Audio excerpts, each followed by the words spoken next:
Hey y'all, it's your girl again, Mrs. D Green. I hope you're having a fabulous Monday. It is Monday, March 24th, 2025.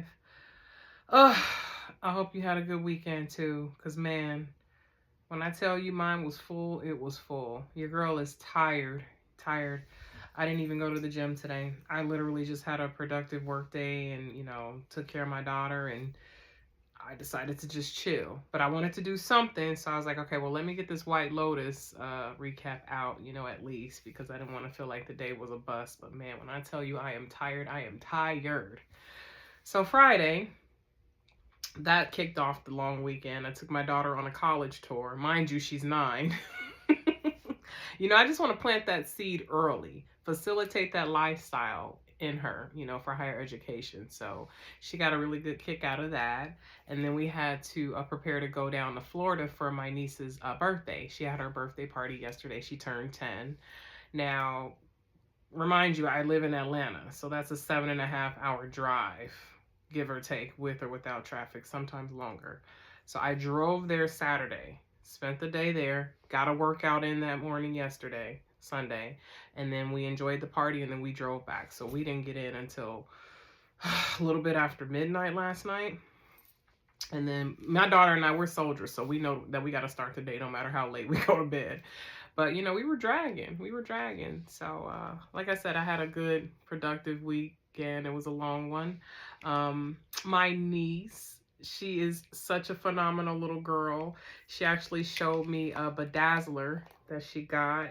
And she asked me if she could bedazzle something for me. So she bejeweled my glasses case and my glasses. Now, mind you, these are Kate Miller, but I don't care. That little girl, she's a powerhouse. So whatever I got to do as an auntie to support her and make her feel loved, I will do that. I will do that. We got to give these little brown girls all that confidence that they need so they can take over the world.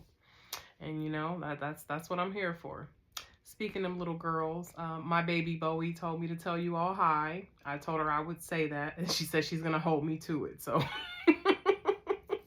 hi from my daughter, all right? All right, so now that I downloaded all of that onto you, we're here to discuss and recap the White Lotus Season 3, Episode 6, called Denials. And man, when I tell you this was an episode, all right? But before we get into it, just a little bit of housekeeping. Please like, comment, subscribe, and share. Not necessarily in that order, okay? Your girl's trying to get out here and get circulated in this algorithm. So show me some love. It's free, okay? I don't ask for much. All right? All right, let me take a sip. Get this going so I can get to bed. It's 10:07, so I'm going to get a good night's rest. All right, so again, episode is called Denials.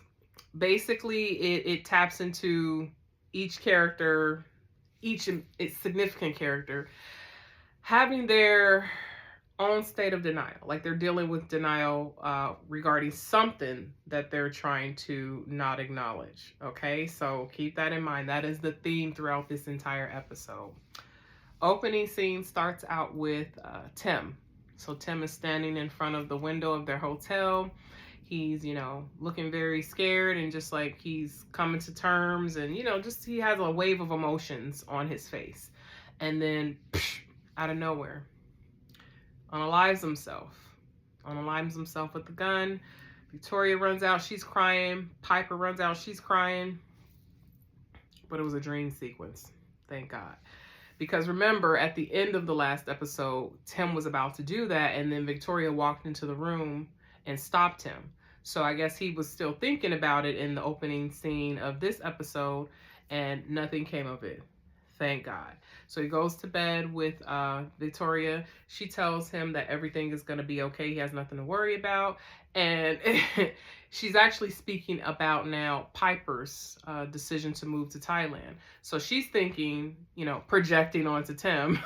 She's thinking that Tim is stressed about that, not even knowing that Tim is dealing with a shitstorm that you have no idea about, lady. So he tells her he's not the least bit worried about that. I mean, I guess figuratively and like literally he's not. That's the last thing that's on his mind is his daughter staying in Thailand. I think the only thing he would probably be worried about in a capacity for that is if how much that's going to cost if he has to pay anything for it. All right, so let me scoot my camera up a little bit. I feel weird, like I'm far away. All right, so then the next couple of scenes kind of goes into like this opening montage for all of the characters. So everyone's rising, at dawn after the debauchery that took place the night before. So you have Guy Tak, he's riding, on his way to the resort, looking extremely nervous because remember the gun came up missing by way of Tim and he still hasn't retrieved it back. So he's looking nervous. Then it goes to Kate witnessing Jacqueline walking Valentin out because she's up and she's on the phone with someone, I'm assuming back home, and with the time difference it's probably nighttime for them. But yeah, she sees Jacqueline escorting him out and she's looking like, all right, wow. Then we get Saxon. Now remember in the first episode, not at the beginning but towards the end, remember how Lachlan was checking out Saxon's ass, right? And it kind of seemed like Saxon was trying to entice Lachlan. Well, they actually switched it this time around. Now, while there was no enticing or no implied enticing or whatever, Saxon's looking at Lachlan's ass as he wakes up. So, they're below deck. Saxon's looking very disillusioned and trying to recall the nights of the events from the previous night. So he's having these flashbacks in his mind, right? And the room is red. Lachlan ends up hooking up with Chloe, so they're having sex. And then it looks like Saxon is masturbating. So it looks like he's taking care of himself. But then the camera pans out and it's showing there's someone else's hand extended, doing the work. And then it makes it seem like it could be either Chloe or Lachlan, masturbating or jerking him off. And turns out it was Lachlan jerking his brother off. I was like, wow, that's a new one. They've never had instances of incest on White Lotus. But like I told you, this story can go anywhere. But I actually look at those two characters a little differently now. Where I thought Saxon was probably grooming Lachlan, right? Because he's so dominating and he's like in his face and he's trying to impress all these things on him. No, Saxon is just a tool and he's all about, being an alpha. Seems like Lachlan was the one that was actually preying on his brother because I've been thinking about it and I'm like, I don't think Lachlan popped a drug, but I think he, coerced Saxon into doing that because he wanted to take advantage of his brother, put him in a compromising position because remember, he said to him, one day I'm going to take you down. So I think that's part of what he meant. I mean, the takedown could have been, I'm going to take you down in the bedroom or I'm going to take you down in life, but it makes you look at Lachlan a little differently now. And it's like, oh, you're not as sweet as I thought you might have been. Or you might have a little darker side to you than we thought. So yeah, I was like, All right, so I got my notes here. That's why I keep looking down, so I apologize. And I'm really referencing them today because I'm tired. So bear with me, all right? Much love. All right, so then we go to Fabian, small scene, but Fabian's driving around singing, real happily. Then we go to Belinda and Palm Chai waking up. So, Belinda's waking up, she hears this noise at the door. Well, who is that? It's her son, right? Now, mind you, her son was let in by one of the employees at the resort. I mean, you don't read cues that she's in a compromising position. You just open up the door and let her son in. Like, he was not reading anything because she's naked. There's someone in there. Porn Chine, he's hiding up under her bosom so no one can see him. And now, the only cool thing out of that is Zion's not phased. Zion's like, Mom, you need a minute? Like, he wasn't tripping or, like, yelling at his mom or anything. He's like, you need a minute? And she's like, yeah, I need a minute, baby. And he's like, all right, close the door. And it's like, all right, cool. Get yours, mom. And I was like, all right, they got a pretty cool relationship. I like that. I like that. He wasn't like flipping out on his mom, like, mom, are you kidding me? Like embarrassed. He is evolved enough to understand that, you know, mama got to have a life too. Because he does say that to her later. All right, so the security guard, Lek, that's the lead guard that's working with Guy Talk. He tells, there's another thing, he tells Guy Talk that he feels they should go to the gun range and practice using the gun because they're not familiar with it. Guy Talk agrees.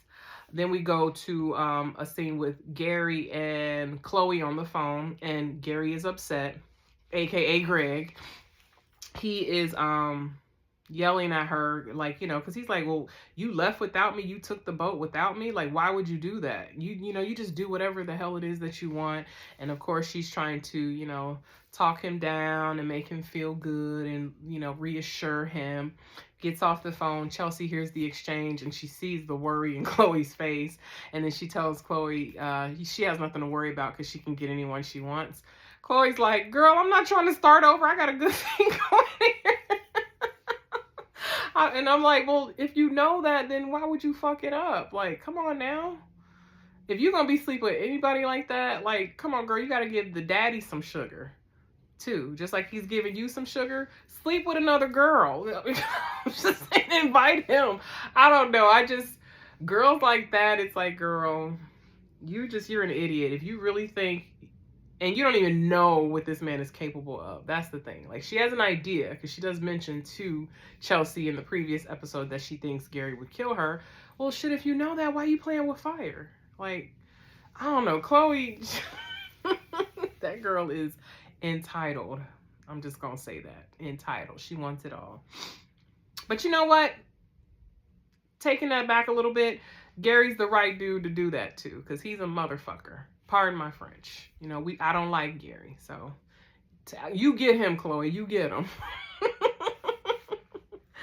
All right. So she tells Chelsea that she's going to have to bribe the deckhands so that they don't tell him what happens. And I'm thinking, girl, he owns the boat.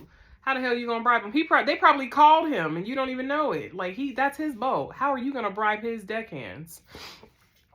And Chelsea tries to let her know. She's like, you're a Libra rising. You'll find anyone. And she's like, no, I'm not trying to do that. So then Gary and Chelsea are... Not Gary, I'm sorry. Rick. Let me not mix them up. Rick calls Chelsea, or vice versa. I forget who made the first call. But they're talking, and she's telling him she misses him. And she asks him if he went out with his friend. And he's like, yeah, I went out with my friend. Like, basically, why are you tripping? And she's like, oh, how horrible it is. Again, that sarcasm, that humor. How horrible is it of me to be so worried about you, you fucker? And then she's like, oh, I miss you, though. I can't wait to see you. Then he goes into his little tenderness, and he's like, oh, I miss you, too. And I'll be back soon. You know, it's funny. I didn't remember their names, Chelsea and Rick, in the first episode, but those two actually end up being two of my favorite characters. So, ironic, right? They grew on me. She's telling him, though, and she's right, that, well, she's not right in a sense that, well, she's right to feel something bad is going to happen. Let me just say that, because let's face it, this is White Lotus. Like, someone dies every season, and she keeps telling him how bad luck comes in threes. Now, mind you, there's been 2 incidents before for her, brushes with death. So she, remember, got bit by the snake. That was the second one. And then the first time she was a part of that robbery, she was held at gunpoint. So, you know, she's just super nervous, as she should be. If that's what she believes, bad things come in threes. I mean, I get the paranoia. So, you know, we all know something's going to happen. We don't know who it's going to happen to. All right. So, now we go back to the boat. So Saxon he's coming on the deck. He has his coffee, still disillusioned. He's having flashbacks here and there of the night before, you know, trying to remember what happened. Like, why do I feel this way? You know, it's kind of foggy. He has moments where he's like, was it Saxon? I mean, I'm sorry, was it Lachlan jacking me off or was it her? Like, I don't know. But he knows something went down. So then Lachlan comes up and Saxon's looking at him kind of with disgust. So I think Lachlan picks up on that and he tells Saxon, man, I was so blacked out last night, trying to downplay it, right? Because I think they're both kind of acknowledging that something happened, but again, states of denial, right? He's not going to say it out loud. So then Saxon concurs. He's like, yeah, we both blacked out. And I was like, oh, okay. And then when he says that they both blacked out, he goes again back to a scene because they keep putting flashbacks in his mind of the night before. And there is a moment during the jerk off where Lachlan is jacking off Saxon where they actually made eye contact. And, you know, it looked pleasurable. So I was like, oh man, you enjoyed it too. Oh, God. Oh man. And then he gets sick. So then Saxon, he runs to the bathroom, throws up. He's just, you know, I get it. But again, it seems like I think Lachlan was like preying on him. He took advantage of his brother. I feel bad for Saxon. And it's a weird exchange. Like, you got to watch it. Like, please go watch this episode. Like, my descriptions do it no justice. You just got to see it, you know, and just read the body language. All right. So now we go to breakfast. So you have Lori and Kate at breakfast, right? Kate downloads Lori on her witnessing Valentin walk out of Jacqueline's room. And then Lori gets upset. She's like, she's always done shit like this since high school. Why was she pushing him on me if all along she probably wanted to sleep with him? Then she starts getting on her, bagging on her about her being 45, an aging actress still seeking the attention of men.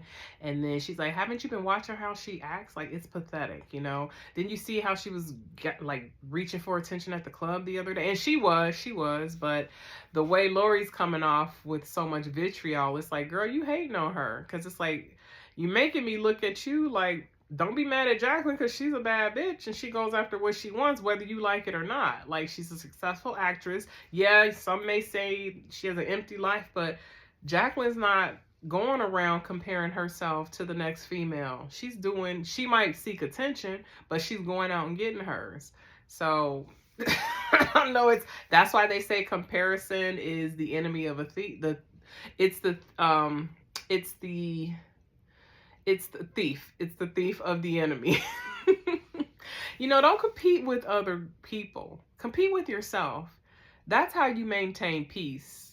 You know, because Lori, out of all of them, like, she looks the most hardened. Like, she does look the most stressed. Like, even Kate doesn't seem like she's stressed. Kate, you know, looks beautiful and, you know, put together. Jacqueline, yeah, she may have some insecurities about her and be a little bit immature, but again, she's out there getting hers and, you know, living the life she wants. Whereas Lori seems to be putting herself in people's shadows because, I don't know, she just doesn't have that confidence within herself or whatever. So, flashes to a scene now with Jacqueline on the phone with her husband. So Harrison all of a sudden decided to call her back. He would call her back after she spent the whole night riding on another dude. It always works like that, right? It's like it comes when I'm not thinking about it. Man. That happened to me actually recently. I was going on a date with someone, just an innocent date, and my ex called me the night before I was going on this date and was just being a bitter dude, just trying to bring my spirits down. And I'm like, man, like I said, it always works like that. All right, so then now we go to Belinda and Zion. They're having breakfast, and then they discuss him walking in on his mother. But, you know, it's not anything weird. They're just like friends talking about the incident. And then he gives her props because he's like, shoot, you're getting more than me. I can't even find time for anything because I'm focused on school. And then as a mother, she redirects him. She says, now, I know we're cool, but I'm still your mother. You need to focus on getting the money because then you'll get the power, then you'll get the girl. I guess this is a Scarface reference. And he's like, Scarface, mom? Like, what, when'd you get gangsta on me? She's like, you have to be gangsta around here. And he's like, well, what do you mean by that? And she's like, I'll tell you later. So then as they're sitting, Fabian walks over to the table. I mean, I guess he just did not, it flew right over his head that him and Belinda did not have a good exchange, because he was so happy to invite her. I guess it's his turn now. He's decided that he's going to participate in the staff performance at dinner, because they have those. And she's like, oh, we'll try to go, but you enjoy yourself. I hope you do well. Break a leg. Break two while you're at it. Like, she's just snubbing him so bad. Speaking of snub, I forgot to mention this scene, because I lived for this scene. It was awesome. So, is it here? Yeah, is it here? Yeah, it is right here. So the scene with the three friends, not the three friends, with Kate and Lori, when they're talking about everything, Valentin actually walks over to the table to like talk to them, do the normal pleasantries, staff to guests. And Lori is snubbing the shit out of him and throwing shade. So he asked them if, they want to put anything on the books for the day, any treatment. She's like, no, I don't need anything. I think I'm just going to go back to the room. Oh, what about don't forget the Muay Thai fights tonight. No, I think I'm just gonna hang out. I don't think I'm gonna go. All right. Well, how's everyone? How's Jacqueline doing? Oh, she stayed in the bed because I think she had a long night. And then Kate's looking at her like, because this is what Lori does. Now that part I liked, because yeah, give him the blues, because there's something fishy about Valentin anyway. Like, I really think it's him and his friends that may have something to do with the crime on the resort. So, and he's moving kind of slimy anyway. Just he's getting away with it because he's handsome. So I was for that. It's like, throw that shade at him. Go ahead. All right, so then now we go back to the Ratliffs. Saxon and Lachlan are returning to the room. Victoria downloads them on what Piper's intentions were. Of course, Lachlan knew that because Piper disclosed that to him. I think it was episode 4. And he says, because I guess he's given her, what she had asked for, the support, the encouragement. He tells his parents, oh, it's actually a good thing. I think it's cool.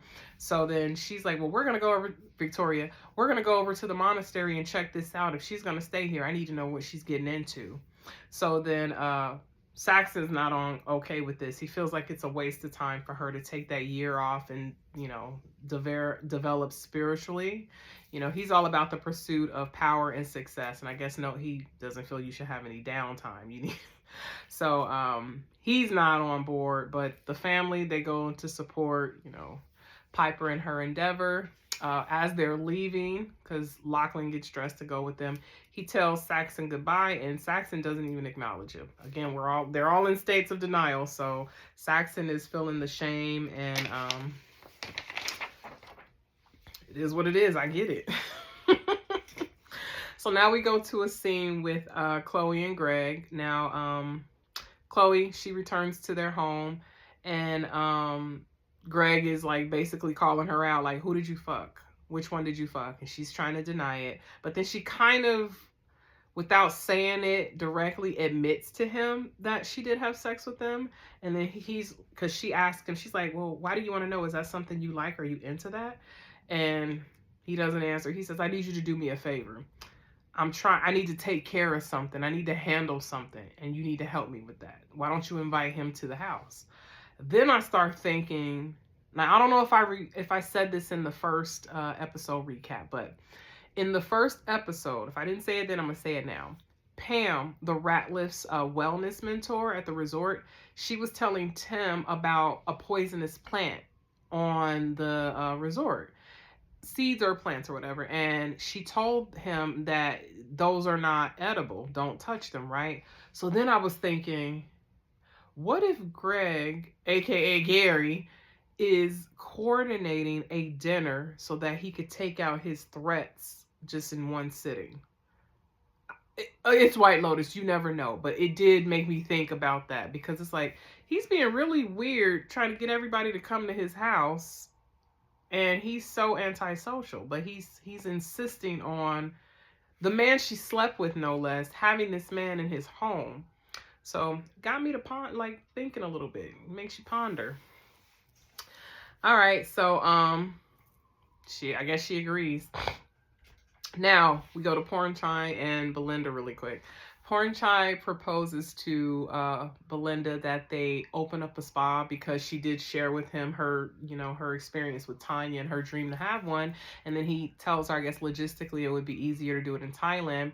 But of course, Belinda is reluctant, so she doesn't, take the deal. She's just like, oh, okay. We understand that, right, as the audience, because we saw what she went through. Tanya totally like flaked on her, so that just probably blew her confidence. Then now we go to Rick and Sritala. So we're back to Bangkok, and Rick is talking to Sritala, and he tells her that his friend is very interested in creating this film based off of her life. And she's like, well, where is your friend? And he's like, oh, he called me, and he won't be able to come, but what he did propose is that we sit down in your home so that he can observe you in your natural element. She's so sold on the idea of having a movie about her, she kind of agrees to it. Well, she does agree to it.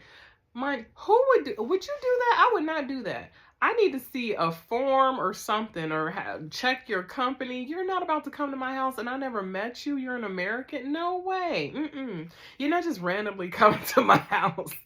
But Sritala, she's still trying to, I guess, get her last 15 minutes of fame because I guess it makes her feel good about herself. So she's desperate for that attention herself, and that's probably why she was okay with it. All right, so we go to the monastery. Now, Piper meets with the monk, and now mind these are separate scenes, but they're all at the monastery. So Piper and the monk. She's talking to the monk and just basically explaining her intentions on why she wants to attend the intensive program, which is I hadn't heard it described as before, so I looked it up. And an intensive is basically a concentrated period of study for Buddhism. That's the summary. So when you're studying Buddhism for a period of time, and it's just, you're focused on that. And she says that she's lost and she's just seeking, some sort of grounding and peace within because she's not happy with the way her life is. She doesn't want the same things that her family wants. And, he understands that. And then she says that her parents have concerns and would like to talk to him. He tells her, go ahead and, have your mom and dad come in and talk to me. So she goes out to go get them. My mouth is dry. Goes out to go get them. And of course, Victoria is talking to two monks, asking questions, not, I guess, picking up that they don't understand what she's saying. So Piper's freaking out because she knows how her mother is. Goes over to her mother, tries to calm her down and pull her away, leaving Tim to be the one to go talk to the monk. Things happen for a reason. Tim actually needed to sit down with this monk because he meets with the monk and he becomes a believer after their conversation. So it's going back and forth between scenes, but I'm going to go to the next scene and then go back to what he said. So the next scene is just showing Guy Talk on his way to the rat lift room because I guess he decided, you know what? Is my mouth dry? What is on my mouth? What was that? I guess my mouth was dry. Oh, that's creepy looking. I'm sorry, y'all.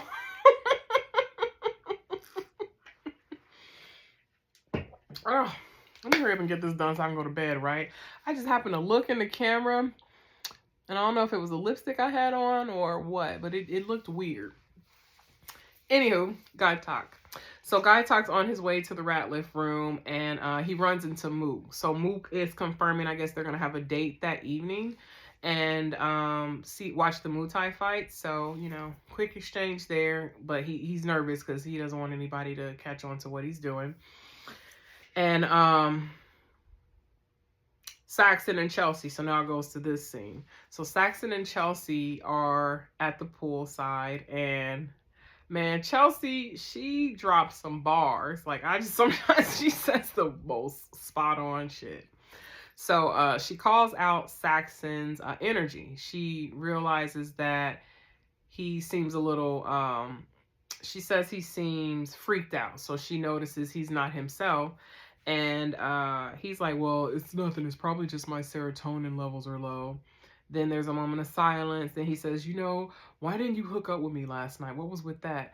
And she tells him, she's like, I have a boyfriend and he is my soulmate. And then he's like, what does that mean? She's like, you don't understand. Once you've made a spiritual connection with someone, you can't go back to cheap thrills. And I was like, yes. And then he's like, what makes you think it would have been a cheap thrill? You don't know that. And she said, I do know that it would have been meaningless because you're soulless. And then she says, fucking pathetic under her breath. And I was like, girl, savage, but you go, girl. I mean, hey, I'm with that. I've actually had periods when I've gone celibate for like 3 years after a long-term relationship. So I am with her on that. We just can't be going out here giving the hot pocket up to everybody, okay? Not everybody is worthy of the soul tie.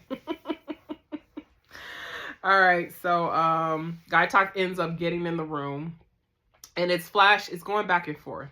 He retrieves the gun, and then when he gets to the control room or whatever with the gun, it pans to the cameras, the monitors, to remind us, I guess, as the audience, like, dude, there's eyes everywhere, which I think that's going to end up biting him in the butt later, but we'll see.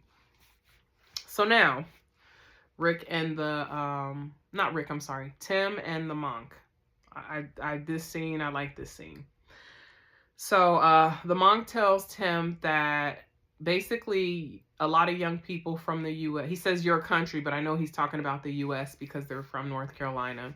He says a lot of young people, you know, they come over here because they are dealing with spiritual malaise. So they're broken or sick or disconnected of some sort. And he finds that it's due to them losing connection to what's important because they're very they seek happiness for self. They're consuming themselves with things that don't matter because they're running from pain, and you can't run from pain. All you do is fuel the pain. So they are, you know, seeking things like status or, you know, just hanging out with people, like social gratification, validation, and they're losing touch with what matters. So they come here when they're lost. He said this is not something that's new. And then, you know, Tim's listening to this because ironically, I feel like Tim is coming to terms with that's probably the state that he's in. You know, he's, you know, been in denial all his life. He's pursuing all of this greatness to provide for his family. For what? Who is he trying to impress? They could have had a simple life, but he wanted more. So he's liking this, right? So he's become a believer, and then he asks the monk about death. So he's like, well, how do you know when you die? So then the monk explains to him something where I was like, I could see that. He says that think of life as a single drop of water, right? So think of an ocean wave, and then you've got all the droplets, you know, ascending into the into the sky. And they go up for periods of time, but then they come back down, and the body of water is consciousness. So you start out as a piece of consciousness, and then when you come back down, you become part of the consciousness again, and it's like a happy return. So that's how you know, or that's, I guess, how you can understand that you were dead, because you have gone through the full life cycle and now you're fully conscious. So you start out small and then you end up big. And then I got to thinking, I could see truth in that, because I was talking to my sister after my husband passed away, because, you know, I'm a widow. And we were just going over everything that Alex had achieved. That was my husband's name. And he did seem to be at a place of peace. Now, he died young. He was 38. But he accomplished so much. Had a college degree. Did 3 tours in the military. Bought his family a home. Became a Freemason. I was his 4th wife, but he'd been married 4 times. Had 2 children. In Freemasonry, they started a bicycle club, and he became the vice president of their chapter. And when we moved to the South, I guess the politics of the clubs here are different than they are in Southern California. So there's more racism, racial divide here. He had actually formed a partnership with a black motorcycle club, and this club was uniting. So I was thinking about when he said that, I was like, that was Alex, because Alex, I know, was fully conscious. Like, Alex had achieved so much and come to terms with life and was just happy. And so at least I could say, you know, with peace in my heart, I don't think Alex went without, you know, when he passed away.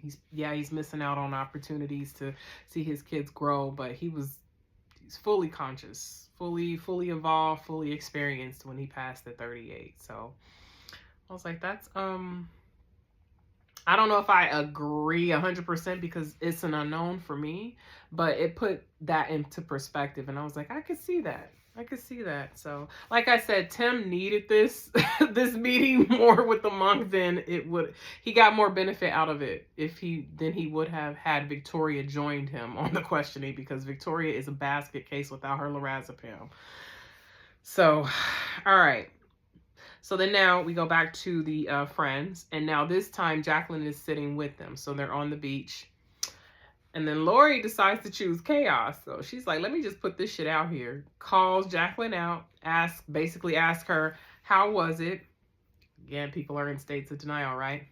Jacqueline doesn't cop to it. She's like, well, what are you talking about? Oh, come on. How was he? I don't know what you're talking about. So Kate's trying to nudge Lori, like, shut up. And she's like, oh, come on, get over it. Like, stop. You do this all the time. Why would you push him up on me, you know, if you had a plan the whole time to sleep with them? So then Jacqueline's like, well, what are you talking about? I never had a plan to do it, which I don't think, well, shit, I don't know. But it didn't seem like Jacqueline had a plan to sleep with Valentin. You know, but Lori, look, you didn't go after it. Like, why didn't you? You know, he was giving you an opening. So again, it's like, yeah, you don't have to like Jacqueline, but it's like, don't hate on her because homegirl goes after what she wants in life. Like, there's women that just move unapologetically in life. Yeah, she's cheating on her husband, and I'm not with that shit at all. But within the realm of your friends, if you're that bitch, sorry, you just bad and you that bitch. So don't hate on her, right? She's doing her thing. So so then there's that back and forth, you know, Jacqueline's denying, Lori's calling her out. Lori's like, oh, get real. And then she calls for the bartender to bring 3 margaritas. Kate's like, I don't want one. She's like, girl, you gonna drink this margarita more or less. So like Lori is on one. Like, she's upset. And yeah, she just keeps bringing up how she hasn't changed since high school. Jacqueline hasn't changed. And they all were in denial in that scene. I mean, even Miss Kate, she's not innocent. Because mind you, she wants to play, you know, oh, let's keep the peace now. But had she kept her fucking mouth shut, none of this would be happening. So, girl, you threw the rock. The window is cracked. Let's clean up this glass together and stand over here. You're not exempt. You brought this out. So, they all were dealing with some denial. All right, so now Tim, he comes out after speaking with the monk. Totally enlightened, gives his blessing. Victoria, you know, she feels defeated, so she concedes, but she's still being herself. And she says, all right, you're not going to be happy with this, so can you just do this for me? Why don't you spend the night here? Because I think you're going to feel different if you just move out here. Spend the night here and see how it is. I was like, that's a good idea. I like that she met her halfway in that respect, right? And then Lachlan agrees to stay back with her. So they end up spending the night at the monastery. And yeah, I was like, all right, cool. A win for Victoria in her own little way. For everybody, essentially. Because then Piper gets to have a little trial. Lachlan gets to be with her and show support. Victoria gets to basically let her see if this is something she really wants to do. And Tim is just Tim right now at this point. He's enlightened and just feeling that peace. The little piece that he's gonna have, because it changes towards like later. All right, so now we're back with Rick and Frank. So Frank is Sam Rockwell's character, the friend that brought the duffel bag. So Rick is downloading Frank on basically why he's there and why he asked him to bring what he brought. And Frank's like, you're gonna kill him, aren't you? Now, denial. Rick's like, No, that's not the plan. We know that's the plan. Like, you've had this vengeful spirit the whole time. What you plan on doing? Like, so so yeah. Now that Frank knows, he's like, all right, I'll help you out, because he's still asking him to, play the role or whatever so that he can gain access to the Hollingers. So yeah, we'll see.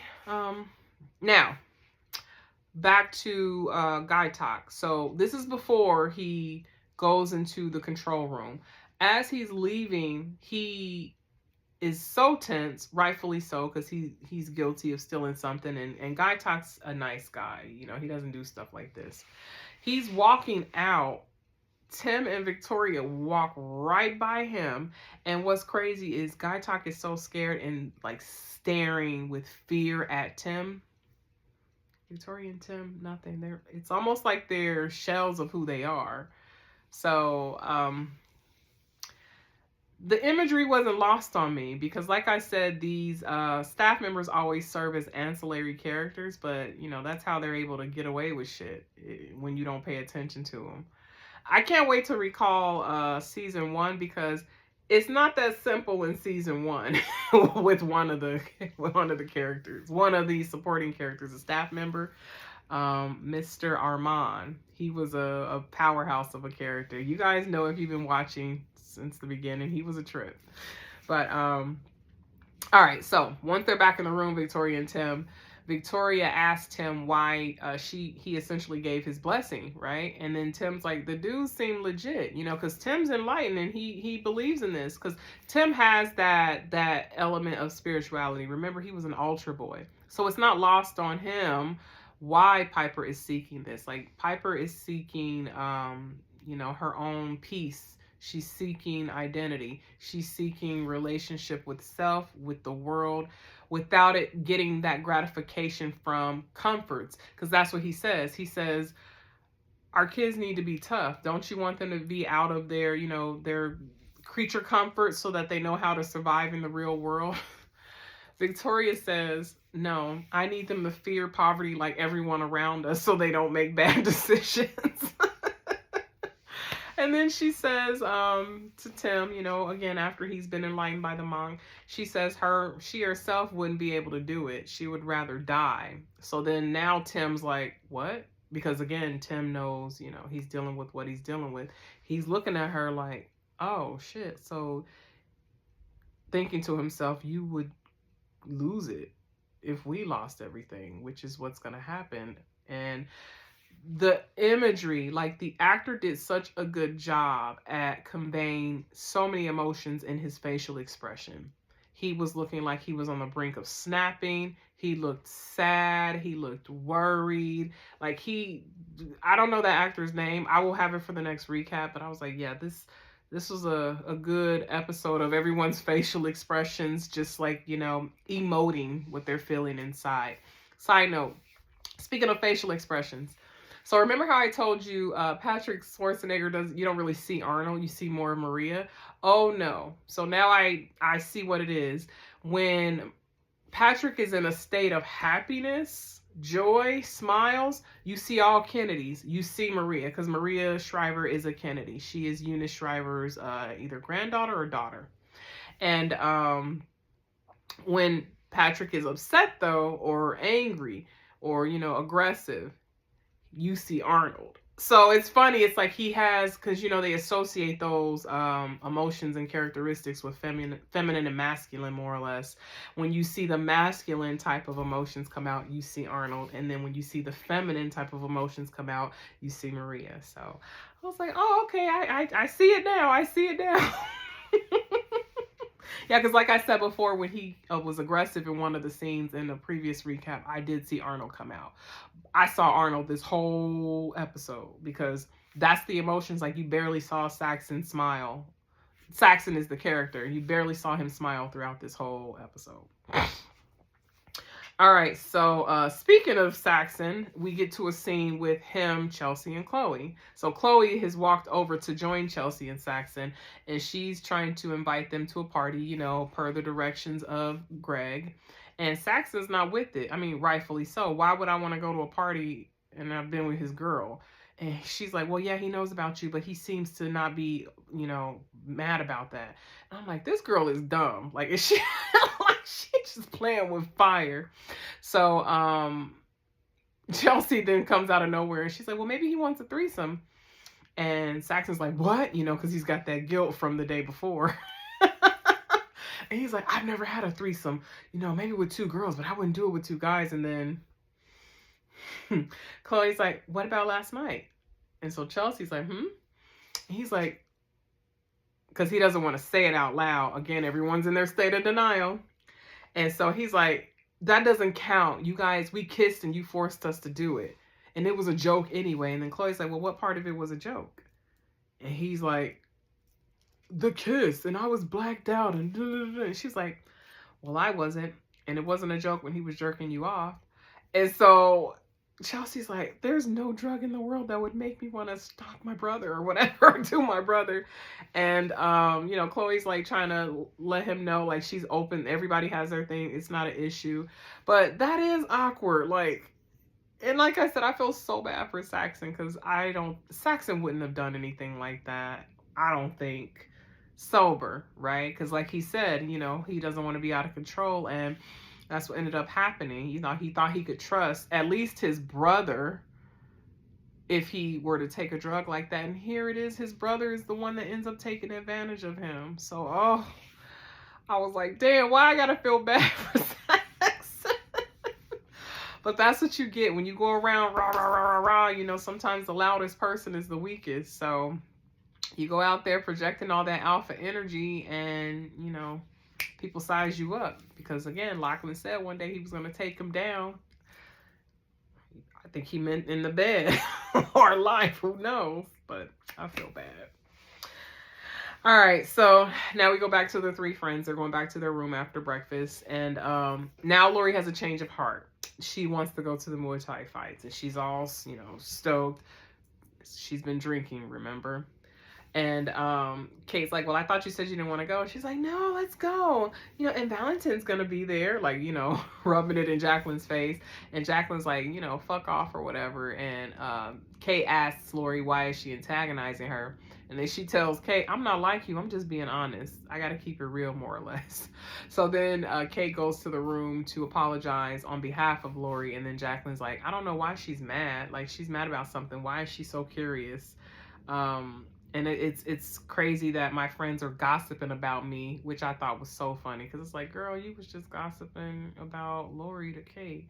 Because she says she has to deal with that so much being in the industry she's in. But it's like, hey, when you bad, it is what it is. Sometimes your closest people gonna be your biggest haters.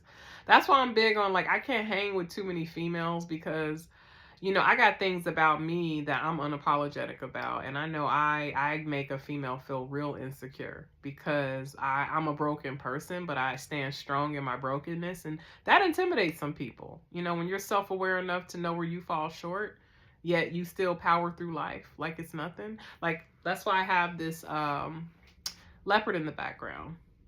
That I say that's my inner animal is a cat.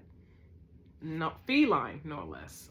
Notice I said a feline, not a specific species of a feline, because, felines can be fierce. They can be timid. They can be finicky. They can be in your face. I am definitely a cat through and through. So, that when you know thyself and you do thyself, you throw people off. So I was kind of, feeling Jacqueline's pain in this episode because, yeah, she's void of a lot. But one thing we can't say about Jacqueline is that she's not a go-getter. And she does what she wants, lives the life that she wants. She's successful. She has a young husband. Yo fucking low, right? Yeah, so Lori, you got to stop. You got to stop hating. All right, so now we're going back to the monastery. So they're meditating, Lachlan, Piper, and a whole group of people. And the monk tells them to shut off their thoughts. But before they do that, think of their deepest, darkest thought. And then smile and let it go. Lachlan thinks back to the night before and has the flash of him jacking Saxon off and enjoying it. And Lachlan has a wave of shame, it looks like. Mm-hmm. Wave of shame. So then we go to Guy Talk practicing shooting. And this made me think. So Lek tells Guy Talk he worries that he does not have a killer instincts and he wouldn't be able to rise to the occasion. Now, Guy Talk is shooting. And then I start looking at Guy Talk like, oh God, I hope he does not end up being the one that's shooting at the resort, like shooting people due to snapping or just being backed into a corner to bring out that killer instinct, but not managing it correctly and just shooting randomly. Because remember at the beginning of episode 1, there were just gunshots going everywhere. So I was like, they're planting this seed for a reason, for us to like be reminded that Guy Talk may not have that killer instinct, or will he? So again, this is White Lotus. We'll see, right? We don't know.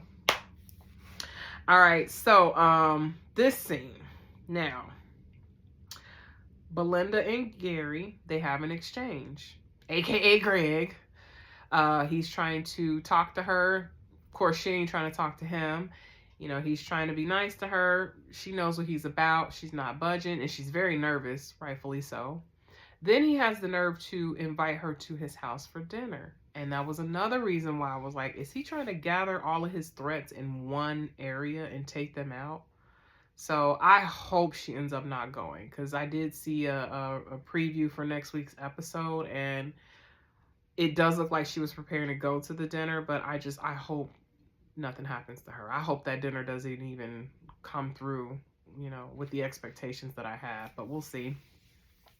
So then we go to Tim imagining killing Victoria. Now, it was an imagination scene, but he's pointing the gun, he shoots her, and then he shoots himself, and then he's daydreaming while he's standing in the communal room in their hotel.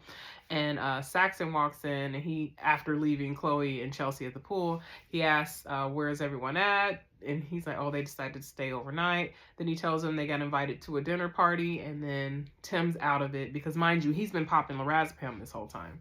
So he kind of sleepily agrees, or in his little lorazepam stupor agrees.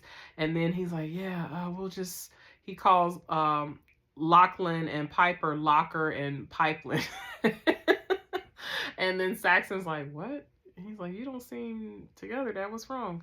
And, you know, we all know what's going on, you know, with the lorazepam, the stress, and then now what Victoria said. I mean, Tim's got a lot on his plate mentally and emotionally and spiritually, too. He's going through a lot of warfare. So, we big up for Tim, right? And then now we get to the final scene. So we got Frank and Rick. They're on a boat. They go to Sritala's house. They're escorted by her guards, who do not check them, mind you. Right? They're guards, but they don't pat them down or anything. They go into the house. Sritala greets them. She's very happy, very pleasant. She's talking to Frank, introducing herself. As she's doing that, Jim is actually walking down the stairs. Like, they just panned in on him quickly, because then they go to Rick's face, and Rick is staring at him like, finally. All right. And then that's the end. That's the end. So, yeah, this was a good one. This was a good one, you know. It's about to get even better, though, last 2 episodes. So I'm excited. I can't wait to see what happens, right? Hope you guys have been enjoying it. I hope you've been enjoying it. If so, please share your thoughts, comment, you know, let me know how you feel about the season. Let me know if you want me to hurry up and get seasons 1 and 2, because I'm like I said, I want an anthology, so I'm going to start watching 1 and 2 and then get that going. But yeah, just comment, like, engage with me. Comment, like, subscribe, share, do all of that. I don't care what order you do it in, but, you know, promote some engagement for your girl, okay? All right, my people. Again, this is Mrs. D. Green. I will I will talk to you next time. Until next time, peace and blessings, all right? Bye.